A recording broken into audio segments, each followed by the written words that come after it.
গুৱাহাটী বিশ্ববিদ্যালয়ত নচলিব super duper senior পৰম্পৰা। দোষীক বিহা হ'ব কঠোৰৰ পৰা কঠোৰতম শাস্তি।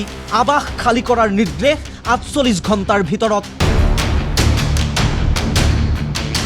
যিকোনো পৰ্যায়লৈ যাবলৈ সাজু গুৱাহাটী বিশ্ববিদ্যালয় কৰ্তৃপক্ষ। আমাৰ এটা super senior, super duper senior এনেকুৱা ধৰণৰ বহু সংজ্ঞা আছে। গুৱাহাটী বিশ্ববিদ্যালয়ৰ প্ৰথম কথাটো হ'ল আমাৰ শিক্ষা দীক্ষা এয়া সুচাৰুৰূপে পালন কৰা। কিন্তু সেইটো কৰিবলৈ যাওঁতে কোনোবা ছাত্ৰ সুপাৰ ডুপাৰ সিনিয়ৰ আহি পেলাই যদি আমাৰ পৰিস্থিতি ব্যাঘাত কৰে, আমি কিন্তু সহ্য নকৰোঁ। তাৰ কাৰণে আমি যিকোনো পৰিস্থিতিলৈ যাবলৈ সাজু আছোঁ। গুৱাহাটী বিশ্ববিদ্যালয়ৰ নৱনিৰ্বাচিত উপাচাৰ্য ননীগোপাল মহন্তই নুবুজে আৱাসসমূহৰ সুপাৰ ডুপাৰ সিনিয়ৰ পৰম্পৰা। এক প্ৰকাৰে শনিবাৰৰ দুৰ্বাদল কাজিয়াখনৰ আঁৰত ২ আৱাসৰ সুপাৰ সিনিয়ৰ থকাৰ কথাই স্পষ্ট কৰি দিলে উপাচাৰ্যগৰাকীয়ে। RCC 1 আৰু RCC 2 উভয় আৱাসলৈ প্ৰেৰণ কৰিলে এখন কঠোৰ নিৰ্দেশনা পত্ৰ। পত্ৰখনত স্পষ্টকৈ উল্লেখ আছে, কাজিয়াত লিপ্ত হৈছিল বাহিৰৰ একাংশ ছাত্ৰ। পিছে কোন বাহিৰৰ ছাত্ৰৰ এনে মৰ্ষা যে বিশ্ববিদ্যালয়ত আহি মাৰপিট কৰিব? কৰ্তৃপক্ষই বাহিৰৰ ছাত্ৰ বুলি কাক প্ৰকৃততে বুজাব বিচাৰিছে? ক'ব বিচাৰিছে নেকি আৱাস দুটাৰ সুপাৰ ছিনিয়ৰৰ কথা, যাৰ পৰোচনাত কাজিয়াত লিপ্ত হৈছিল ২ আৱাসৰ আৱাসী। গুৰুতৰভাৱে আঘাতপ্ৰাপ্ত হৈছিল নিৰাপত্তাৰক্ষীকে ধৰি বহু ছাত্ৰই। পিছে এনে পৰম্পৰা কিদৰে নাইকিয়া কৰিব বিশ্ববিদ্যালয় কৰ্তৃপক্ষই?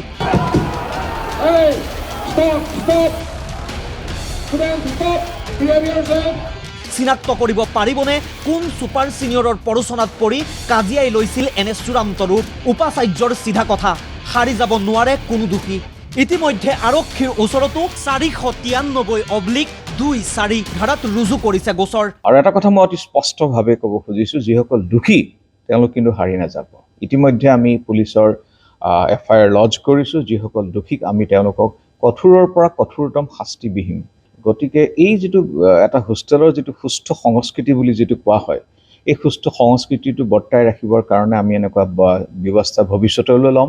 লগতে নিৰ্দেশনা পত্ৰত উল্লেখ কৰা হ'ল ৪৮ ঘণ্টাৰ ভিতৰত কাজিয়াত লিপ্ত হোৱা 2খন আৱাসেই খালী কৰাৰ, সাময়িকভাৱে বন্ধ ৰাখিব 2খন আৱাস। কৰ্তৃপক্ষই আন আৱাসসমূহত থকাৰ ব্যৱস্থা কৰি দিলে RCC 1 আৰু RCC 2ৰ আৱাসীসকলক। পিছে এই ব্যৱস্থাই পুনৰ জোঁট লগাব নেকি আৱাসসমূহৰ মাজত? প্ৰয়োজনীয় কোঠা হ'বনে 2 আৱাসৰ আৱাসীসকলৰ বাবে? কিমান দিনলৈ আৱাস দুখন বন্ধ ৰখাৰ পৰিকল্পনা বিশ্ববিদ্যালয় কৰ্তৃপক্ষৰ? আৱাস দুখন বন্ধ কৰিলেই সমাধান হ'ব নেকি এনে হাই কাজিয়াৰ?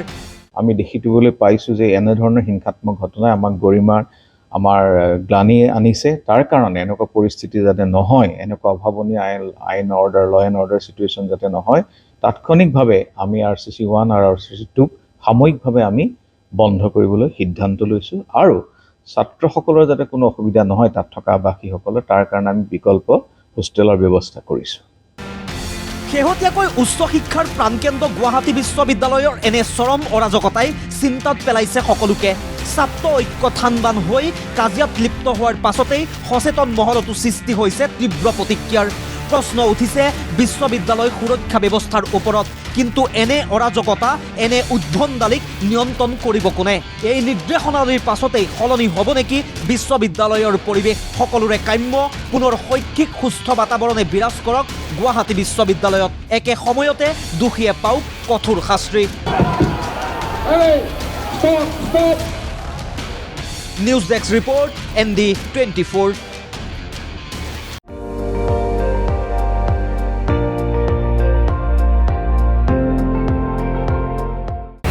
আপুনি চাই আছে ND24, সৰ্বশ্ৰেষ্ঠ নহয় সৰ্বোত্তমৰ দৌৰত।